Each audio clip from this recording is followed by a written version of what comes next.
ఉసిరి చెట్టు ఎక్కడ ఉంటుందో అక్కడికి వెళ్ళి ఆ ఉసిరి చెట్టు దగ్గర నిలబడి దాని యొక్క మొదట్లో ఇంత పసుపు కుంకుమో అక్షతలో సమర్పించి ఉసిరి చెట్టుని ప్రార్థన చేస్తూ కొన్ని మాటలు చెప్తారు.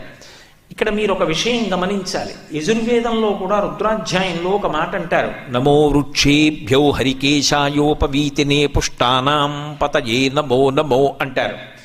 ఈ చెట్టు రూపంగా ఉన్న శివుడికి నమస్కారం, చెట్టు ఆకులుగా ఉన్న శివుడికి నమస్కారం, చెట్టు ఆకులలో ఆకుపచ్చతనంగా ఉన్న శివుడికి నమస్కారం అంటారు. అలా ఈ ధాత్రి రూపంలో ఉన్నటువంటి ఈ ఉసిరి చెట్టు ఉందే, ఇది చెట్టు అని నేను అనుకోవట్లేదు. ఇది పరదేవత. పరదేవత అయి ఈ కాలంలో ఎన్ని ఉపద్రవాలు వస్తాయో అన్ని ఉపద్రవాలకి విరుగుడు కూడా ఈ చెట్టులోంచి వస్తోంది. అంటే అమ్మవారే ఈ చెట్టు రూపంలో నిలబడి అనుగ్రహాన్ని